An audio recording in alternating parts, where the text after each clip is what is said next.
73% af yfirborði jarðar þakið vatni. Yfir 70% af mannslíkamanum einnig vatn. Ekkert á jörðinni getur lifað án vatns. Hins vegar þjáist jörðin, vatnsplánetan, nú stundir af vatnsskorti vegna langvarandi harðrar þurrka.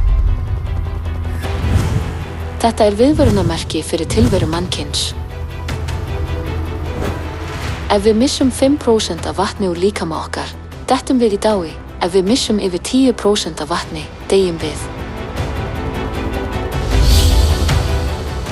Vatn uppspretta lífsins. Á sama hátt, ef sálir okkar fá ekki lífsins vatn, orð Guðs,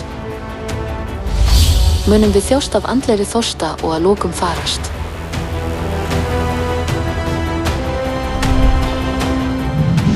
Nú allur heimurinn að þjást af andlegri þurrki.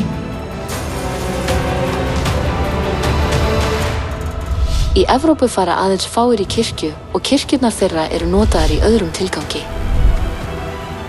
Í Ameríku örva kirkjur trúaða með sjónrænum og adrenalínspúandi aðferðum.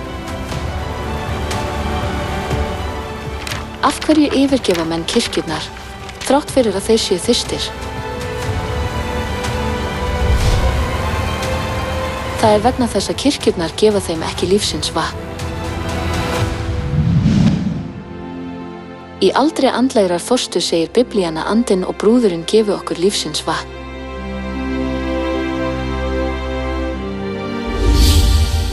Og andinn og brúðurinn segja, kom þú, og sá sem heyri segi, kom þú. Og sá sem þyrstur hann komi. Hver sem vill fær ókeypis lífsins vatn.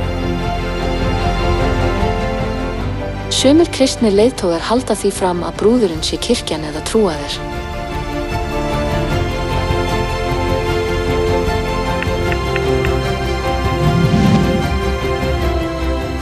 Trúmenn sem þjást af andlegum þurrki, sem ekki geta hlustað á orð Guðs, eða kirkjan, sem samtök þeirra, geta ekki gefið lífsins vatn. Fyrir 2000 árum, þegar mannkynið þjáðist af andlegri þurrki, var það Guð í holdi sem gaf þeim lífsins vatn. Biblían spáir að Guð komi einnig í holdi á okkar dögum og gefi okkur lífsins vatn, rétt eins og fyrir 2000 árum.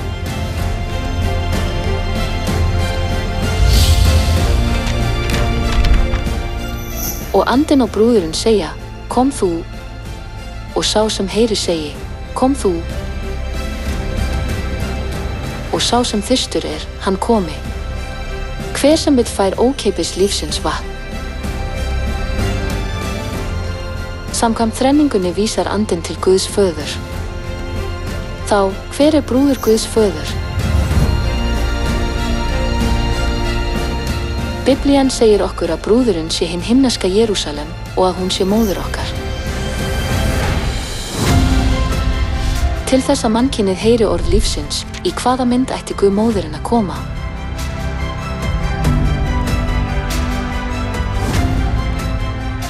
Rétt eins og Guð faðirinn kom í mannslíkama til að gefa okkur lífsins vatn fyrir 2000 árum.